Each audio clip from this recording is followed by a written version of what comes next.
Good morning. आज मैं आप लोग को बताऊंगी कि संगठनात्मक व्यवहार का अर्थ तथा उसका तत्व क्या है। कल हमने बताया था कि संगठन क्या है।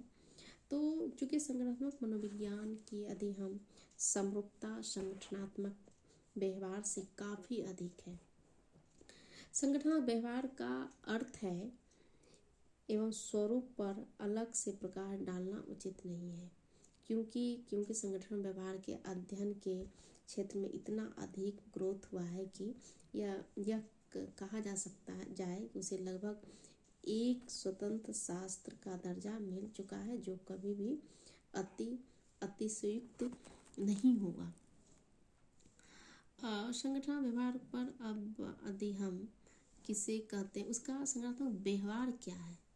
तो व्यवहार एक संगठनात्मक व्यवहार एक ऐसा विज्ञान या साइंस के रूप में मान्यता अभी तक तो नहीं मिली है, इसलिए संगठनात्मक व्यवहार एक स्वतंत्र शास्त्र के रूप में नहीं बल्कि अध्ययन क्षेत्र मतलब फील्ड में ही उसकी मान्यता प्राप्त हुई है।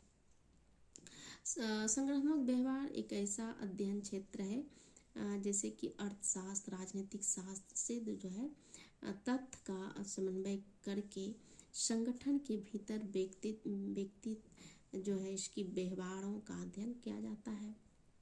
संगठनात्मक व्यवहार को इस रूप पर यदि हम टिप्पणी किया जाए या फिर उसमें उसको अगर ठीक से बताया जाए तो संगठनात्मक व्यवहार जो है अपने विस्तृत आधार जैसे कि नवीन उत्पत्ति या फिर अंतर शास्त्रीय उन्मुखता के जो है कारण एक विज्ञान के रूप में स्वीकार नहीं किया गया है।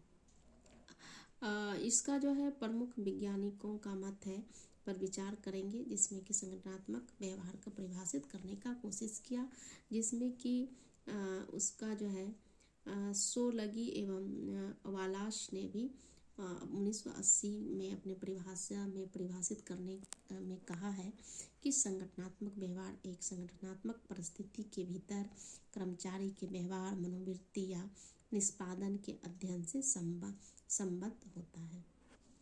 तो कर्मचारी के जो है प्रत्यक्षण, भाव एवं क्रियाओं पर संगठन तथा अनौपचारिक समूह का प्रभाव, पर्यावरण का संगठन तथा उसके मानवीय साधनों या फिर लक्ष्यों पर प्रभाव या संगठन के उसकी प्रभावशीलता पर कर्मचारियों का प्रभाव के अध्ययन से भी इसकी संबंध होता है।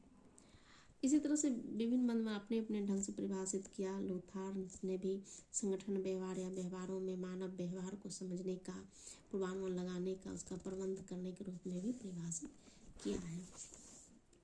अब इसको हम जो है संगठनात्मक व्यवहार को यदि संप्रत्यय में या फिर निम्नलिखित 4 ऐसा तत्व बताया गया है जिनकी हम पारस्परिक अंतक्रियाओं को संगठन का जो है अस्तित्व बना रखना या संभव हो पाता है। अब प्यूपिल मतलब कि लोग, दूसरा है स्ट्रक्चर मतलब संरचना, और उसके बाद फिर है टेक्नोलॉजी। कहने का मतलब है व्यक्ति या व्यक्ति का समूह किसी संगठन या आंतरिक सामाजिक तंत्र होता है। ऐसे व्यक्तियों का समूह छोटा या बड़ा कुछ भी हो सकता है। ऐसे समूह जो औपचारिक संगठन का अस्तित्व कायम रखता है और संगठन का कुछ लक्ष्य का लोगों के उद्देश्य की पूर्ति करता है या करना चाहता है, और अस्तित्व को भी उस संगठन का अस्तित्व को भी वो बनाए रखता है। इसका गत्यात्मक भी होता है क्योंकि परिवर्तन होते रहते हैं।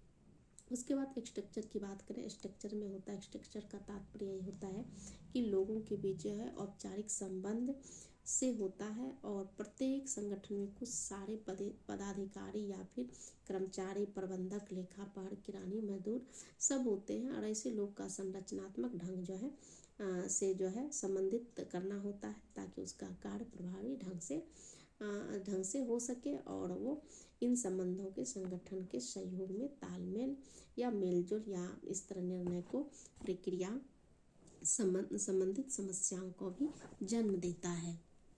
उसके बाद टेक्नोलॉजी में होता है कि तकनीकी से तात्पर्य है उन साधनों से होता है जिसके सहारे संगठन में लोग अपने अपने कार्य को औपचारिक ढंग से कर सकते हैं।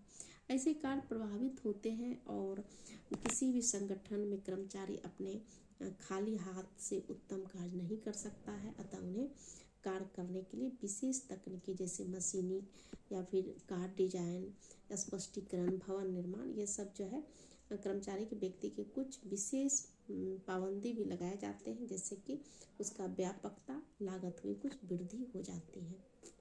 उसके बाद फिर हम चौथा नंबर में पर्यावरण का भी बात बोलेंगे। पर्यावरण का मतलब होता है कि वो बाहरी वातावरण या होता है जो कि उसे वो प्रभावित करता है।